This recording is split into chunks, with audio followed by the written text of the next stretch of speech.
ओम उमा महेश्वराय नमः। आप सभी का हमारे YouTube चैनल पर हार्दिक स्वागत है। आज की इस वीडियो में आप सभी रसपान करेंगे शिव महापुराण कथा के 28वें अध्याय का। आप सभी से मैंने एक बात पूछी थी कि क्या आप सभी भाद्रपद मास में भी शिव महापुराण की कथाएं इसी तरह से आगे सुनना चाहते हैं। तो आप सभी ने लगभग कमेंट करके कहा था कि हाँ, आप सभी आगे भी शिव महापुराण की कथाएं, जब तक शिव महापुराण कथा कंप्लीट नहीं हो जाती तब तक सुनना पसंद करेंगे। तो आप निश्चिंत रहिए, आपको हमारे इसी चैनल पर शिव महापुराण की कथाएं भी सुनने को मिलेंगी। साथ ही बहुत सारे लोग ये भी कह रहे हैं कि मैं आप सभी को भागवत कथा भी इसी चैनल पर नियमित रूप से सुनाऊं, जो कि भाद्रपद मास में सुनाई जाएगी। तो हो सकता है कि 2 वीडियोस होंगी, शायद आपके पास इन कथाओं को सुनने का समय सुबह ना हो। तो ऐसे में ज़रूरी नहीं है कि आप सुबह पूजा करते समय ही इन कथाओं का रसपान करें। दिन में आपके पास जब भी टाइम हो या रात को सोने से पहले जब भी आपके पास टाइम हो तब भी आप इन कथाओं को सुन सकते हैं। एक दिन में हम तो वैसे एक ही अध्याय आपको सुनाते हैं। अगर आपके पास ज़्यादा समय है तो आप कितने भी अध्याय जो हमारे चैनल पर अपलोड हो चुके होंगे आप उनका रसपान कर सकते हैं। अब आप सभी से एक और प्रश्न है कि जब भागवत कथा आप लोग सुनना चाहते हैं तो हो सके मुझे टाइम बताइएगा कि सुबह को आप किस समय भागवत कथा सुनना पसंद करेंगे या शाम को किस समय सुनना पसंद करेंगे, ताकि मैं उसी के अनुसार आप सभी को ये वीडियोस दे सकूं। इसके अलावा आप सभी शायद यही सोचते होंगे कि हमारे चैनल पर सिर्फ पुराणों की कथाएं सुनाई जाती हैं। तो देखिए, हमारे चैनल पर हमारे हिंदू धर्म में प्रचलित जितने भी व्रत और त्यौहार हैं, चाहे वो सत्यनारायण भगवान की कथा हो, पूर्णिमा, अमावस्या, प्रदोष या एकादशी व्रत, इन सभी की कथाएं भी सुनाई जाती हैं। लेकिन आप में से शायद 2-4 ही लोग उन कथाओं पर कमेंट करते हैं। अगर हो सके तो प्लीज़ आप उन वीडियोस को भी जरूर देखिएगा। तो आइए रसपान करते हैं आज के अध्याय का। पहले के समय में बारात कई कई दिन तक वधू पक्ष के यहाँ ठहरा करती थी। लोग बैलगाड़ियों से, रथों से बारात लेकर जाया करते थे और कई दिन विश्राम करने के बाद ही वे फिर से दुल्हन के साथ में प्रस्थान किया करते थे। तो भगवान शिव की बारात का वर्णन भी कुछ ऐसा ही है। अब तक आपने इस विवाह में जो भी रस्में हुई उन सभी का वर्णन सुना। अब आप बारात के प्रस्थान होने का वर्णन भी सुनिए कि किस प्रकार देवी पार्वती को भगवान शिव विदा कराकर अपने साथ कैलाश पर्वत पर लेकर गए थे। तो भगवान शिव भी बारात के साथ कई दिनों तक हिमाचल पर्वत के यहाँ ठहरे। उनके ठहरने का जो भी प्रबंध किया गया था वो विश्वकर्मा जी द्वारा किया गया था, जिन्होंने बहुत सारे महल बनाकर सभी देवताओं के अनुरूप उसमें मूर्तियों का निर्माण करके कराया गया था, ताकि किसी भी देवतागण को या स्वयं महादेव को किसी तरह की कोई असुविधा ना हो। अब जब दुल्हन विदा होती हैं तो उन्हें घर परिवार की जो बुजुर्ग महिलाएं होती हैं या जो वधू की माता जी होती हैं वो उन्हें ये समझाती हैं कि ससुराल में किस तरह से रहना चाहिए, अपने पति की सेवा किस तरह से करनी चाहिए और बहुत सारे नियमों के बारे में बताती हैं। तो इसी तरह से विदाई से पहले देवी पार्वती को एक ब्राह्मण पत्नी ने जो उपदेश दिया था, जिस पतिव्रत धर्म का उपदेश दिया था, उसका वर्णन भी आज आप इस कथा में सुनने वाले हैं। हो सकता है वीडियो कुछ लंबी हो जाए तो अपना कीमती समय इस कथा को आज जरूर दीजिएगा। श्री ब्रह्मा जी कहते हैं, तात तदंतर भाग्यवानों में श्रेष्ठ और चतुर गिरिराज हिमवान ने बारातियों को भोजन कराने के लिए अपने आंगन को बड़े सुंदर ढंग से सजाया और अपने पुत्रों और अन्यान्य पर्वतों को भेजकर शिव सहित सभी देवताओं को भोजन के लिए आमंत्रित किया। जब सभी आ गए तब उन्हें बड़े आदर के साथ उत्तमोत्तम भोज्य पदार्थों का भोजन कराया गया। भोजन करने के बाद हाथ मुंह धोकर कुल्ला करके विष्णु आदि सभी देवता विश्राम करने के लिए प्रसन्नता पूर्वक अपने अपने डेरे में चले गए। मैना की आज्ञा से साध्वी स्त्रियों ने भगवान शिव से भक्ति पूर्वक प्रार्थना करके उन्हें महान उत्सव से परिपूर्ण सुंदर वास भवन में ठहराया। मैना के दिए हुए मनोहर रत्न सिंहासन पर बैठकर आनंदित हुए शंभु ने उस वास मंदिर का निरीक्षण किया। वह भवन प्रज्वलित हुए सैकड़ों रत्नमय प्रदीपों के कारण अद्भुत प्रभा से उद्भासित हो रहा था। वहां रत्नमय पात्र तथा रत्नों के ही कलश रखे गए थे। मोती और मणियों से सारा भवन जगमगा रहा था। रत्नमय दर्पण की शोभा से संपन्न तथा श्वेत चवरों से अलंकृत था। मुक्ता मणियों की सुंदर मालाओं से आवेष्टित हुआ वह वास भवन बड़ा समृद्धशाली दिखाई दे रहा था। उसकी कहीं कोई तुलना ही नहीं की जा सकती थी। वह महादिव्य, अति विचित्र, परम मनोहर तथा मन को आह्लाद प्रदान करने वाला था। उसके फर्श पर नाना प्रकार की रचनाएं की गई थी। बेल बूटे निकाले गए थे।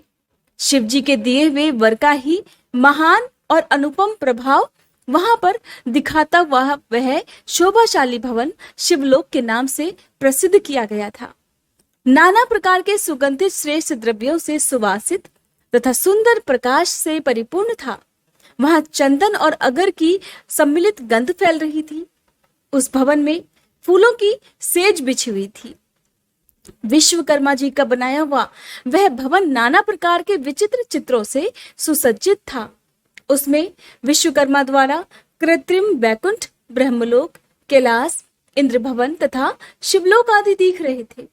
ऐसे आश्चर्यजनक शोभा से संपन्न उस वास भवन को देखकर गिरिराज हिमालय की प्रशंसा करते हुए भगवान महेश्वर बहुत संतुष्ट हुए। वहां अति रमणीय रत्न जटित उत्तम पलंग पर परमेश्वर शिव बड़ी प्रसन्नता से लीला पूर्वक सोए।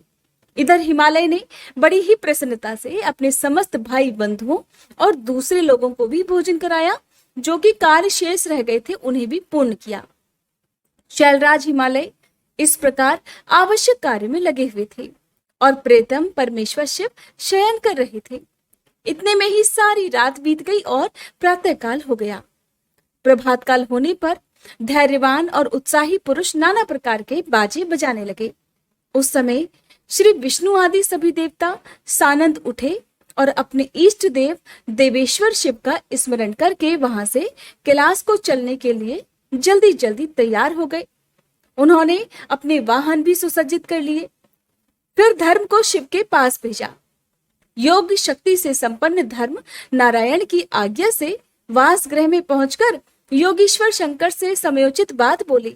हे प्रमथ गणों के स्वामी महेश्वर, उठिए उठिए, आपका कल्याण हो। आप हमारे लिए भी कल्याणकारी होइए। जनवासे में चलिए महेश्वर और वहां सभी देवताओं को कृतार्थ कीजिए। धर्म की ये बात सुनकर भगवान महेश्वर हंसे। उन्होंने धर्म को कृपा दृष्टि से देखा और शैया त्याग दी। इसके बाद धर्म से हंसते हुए कहने लगे कि तुम आगे चलो, मैं भी वहां शीघ्र ही आऊंगा, इसमें कोई संशय नहीं। भगवान शिव के ऐसा कहने पर धर्म जनवासे में गए।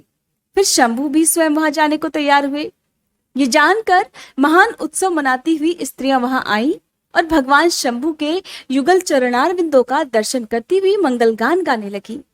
फिर लोकाचार का पालन करते हुए शंभु प्रातः कालिक कृत्य करके मैना और हिमालय की आज्ञा लेकर जनवासे को गए। मुने उस समय बड़ा भारी उत्सव हुआ। वेद मंत्रों की ध्वनि होने लगी और लोग चारों प्रकार के बाजे बजाने लगे। अपने स्थान पर आकर शंभु ने लोकाचारवश मुनियों को, विष्णु को और मुझे प्रणाम किया। फिर देवता आदि ने उनकी वंदना की। उस समय जय जयकार, नमस्कार तथा वेद मंत्रोच्चारण की मंगलदायिनी ध्वनि होने लगी। इससे सभी ओर कोलाहल छा गया।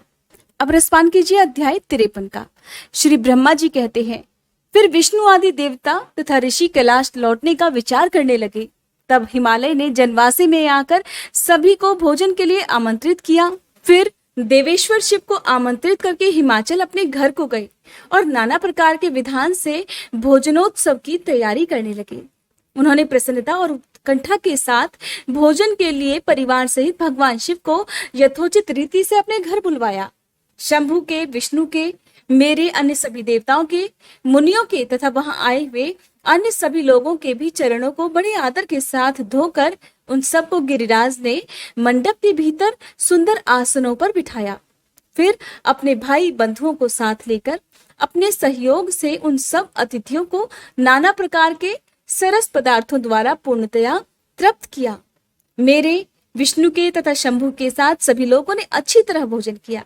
नारद विधिवत भोजन और आचमन करके तृप्त और प्रसन्न हुए सभी लोग हिमालय से आज्ञा लेकर अपने अपने डेरे पर गए। मुने इसी प्रकार तीसरे दिन भी गिरिराज ने विधिवत दान, मान और आदर आदि के साथ उन सब का आदर सत्कार किया।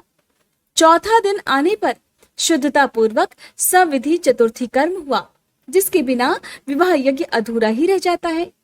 उस समय नाना प्रकार का उत्सव हुआ। साधुवाद और जय जयकार की ध्वनि हुई। बहुत सारे सुंदर दान दिए गए। तरह तरह के सुंदर गान और नृत्य हुए। पांचवें दिन सभी देवताओं ने बड़े हर्ष और अत्यंत प्रेम के साथ शैलराज को सूचित किया कि अब हम लोग यहाँ से जाना चाहते हैं। आप आज्ञा प्रदान कीजिए। उनकी ये बात सुनकर गिरिराज हिमवान हाथ जोड़कर बोले, देवगण, आप लोग कुछ दिन और ठहरिए तथा मुझ पर कृपा कीजिए। ऐसा कहकर उन्होंने स्नेह के साथ उन देवताओं को, भगवान शिव को, विष्णु को, मुझे और अन्य लोगों को बहुत दिनों तक ठहराया। इस प्रकार देवताओं को वहां रहते हुए बहुत दिन बीत गए। तब उन सब ने गिरिराज के पास सप्तऋषियों को भेजा। सप्तऋषियों ने हिमवान और मैना से समयोचित बात कहकर उन्हें समझाया, परम शिव तत्व का वर्णन किया तथा प्रसन्नता पूर्वक उनके सौभाग्य की सराहना की। हे मुने, उनके समझाने से गिरिराज ने बारात को विदा करना स्वीकार कर लिया। फिर भगवान शंभु यात्रा के लिए उद्यत होकर देवता आदि के साथ शैलराज के पास आए। देवेश्वर शिव देवताओं सहित कैलाश की यात्रा करने के लिए जब तैयार हुए, तब उस समय मैना उच्च स्वर से रोने लगी और उन कृपा निधान से बोली, हे कृपा निधे, कृपा करके मेरी शिवा का भली भांति लालन पालन कीजिएगा। आप तो आशुतोष हैं, मेरी पार्वती के सहस्त्रों अपराधों को भी क्षमा कीजिएगा। मेरी बच्ची जन्म जन्म में आपके चरणार बिंदों की भक्त रही है और सदा रहेगी भी। उसे सोते और जागते समय भी अपने स्वामी महादेव के सिवा दूसरी किसी वस्तु की सुध नहीं रहती।